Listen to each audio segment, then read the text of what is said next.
Hey guys, welcome back to Steps to Survival. Today, I'm going to be talking about my Pocket Survival Kit business and why it failed. First of all, I want to make it clear that when I say the word failed, I'm not meaning that I didn't learn anything or it wasn't a great experience. I'm just saying that I didn't sell a bunch of the kits like I was hoping I would, and I wasn't able to keep it up, so I had to close the business, if you could say it like that. So if you don't know, about a year ago, a little over a year ago, I started selling these survival kits called the Bushbender Pocket Survival Kit.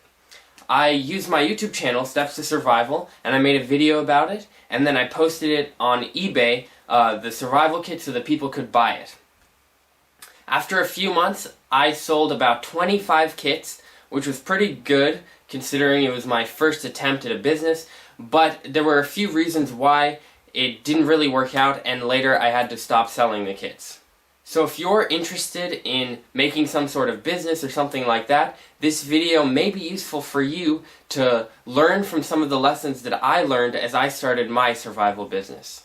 So the first and probably the biggest reason why my survival kit business didn't work out was because I live in Ukraine and I was selling my Altoid survival kits to people in America. So that's just a very difficult dynamic to work out, and if I tried to sell from Ukraine directly, then it would be very expensive for shipping, and I don't think anyone would have bought it. So what I was trying to do was I made the kits while I was in the States when my family was visiting, and then I had my older brother who lived in the States be the one who shipped it out to people. This was just really difficult because my brother was in university, he didn't have a lot of time for this, and I wasn't there to manage everything and make sure it all worked right. And so eventually I just got tired of doing this, and I decided that it was too much work and too difficult to manage a business that's in the US from Ukraine. So another reason why my business didn't really work out was because I didn't keep good records of the financial part of my business. I tried at first to have like a spreadsheet of everything, my costs, my losses, my profits, everything, but I kind of failed at that and I didn't really understand how it worked. And because of this, I just wasn't sure where I was at financially with my business. And I learned because of that if I'm going to start a business, I need to be really clear and keep good track of the money and everywhere where money is going.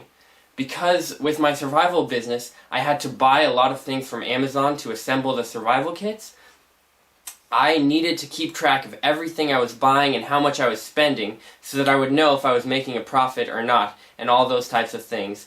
But I was kind of disorganized with this. I just bought a bunch of stuff, spent a bunch of money, and then tried selling them, and I just wasn't sure. Did I make money? Did I lose money? Where's all the money going? And so because of that, that also led me to stop selling the kits, because it was kind of discouraging to not really know how it actually is going, and just to see money going away from me instead of money coming to me.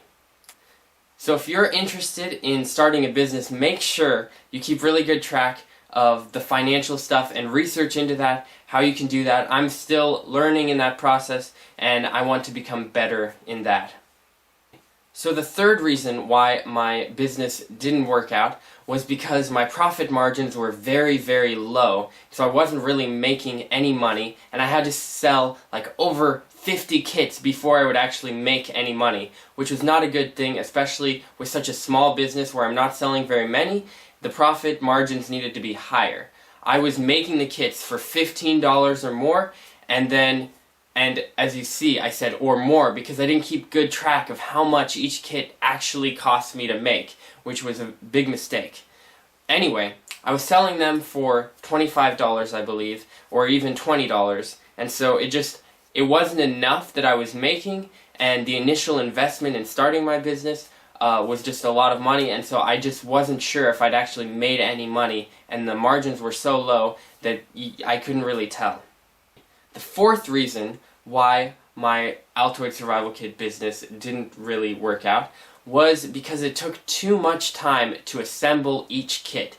It was actually a lot of work, even for just one of these Bushbender Pocket Survival Kits, because it has a lot of different components in it, and a few of those I had to sort of organize myself, such as the rope. I would buy, or it was the nylon string, I would buy that in a big coil, and then I would measure out 25 feet of that, and I would roll it, and I wanted it to look good, and I would do the same with even fishing line. I would roll the fishing line, I would roll thread, and then I had to roll duct tape. That was actually the hardest part. Rolling duct tape, super annoying because I wanted it to be perfect on each side, and sometimes when you roll duct tape you'll start to get wrinkles in it or whatever, and then it just isn't usable anymore. So that took a lot of time, and assembling the kit actually was a lot more work than you might think, and because of that, because I was living in Ukraine, that added to it as well, because I can't make the kits in Ukraine. I had to make them in the States, and so I just had to put a lot of time into it, and I just realized it wasn't really worth it for the amount of kits that I was selling. So the last reason that I've observed of why my survival kit business did not work out was because I did not market it enough. I did not advertise it or try to get people to buy it. I think if I had been better, more proactive of trying to advertise and market it, I think I could have gotten more purchases. But instead, I just posted a video on YouTube. That was about all I did. I could have started Instagram and tried to have Instagram ads. I could have written emails, done lots of other stuff that would have potentially gotten me more clients, more people to buy my survival kits.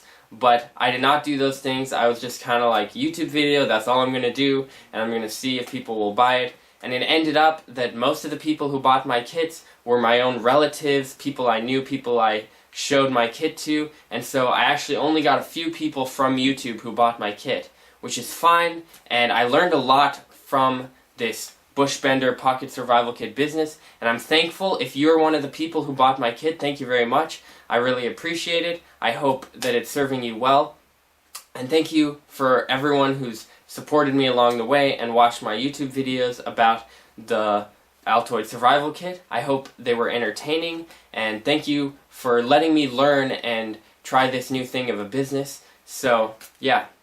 So those are my lessons that I've learned from my Bushbender Pocket Survival Kit business that sort of failed, but also allowed me to learn a lot of new things for my next business. Since entrepreneurship and business is kind of my dream, that's where I would like to be in my future, is to be a businessman, to be an entrepreneur. So it was really helpful that I got this experience. And I hope for everyone watching who is also interested in those types of things that you're also inspired and learn some new things from this video. I'm sure there are also people who have had a lot more experience in this than I have, who've had their own businesses or know a lot about what it's like to have a business. And if you have any useful thoughts, I would definitely appreciate that.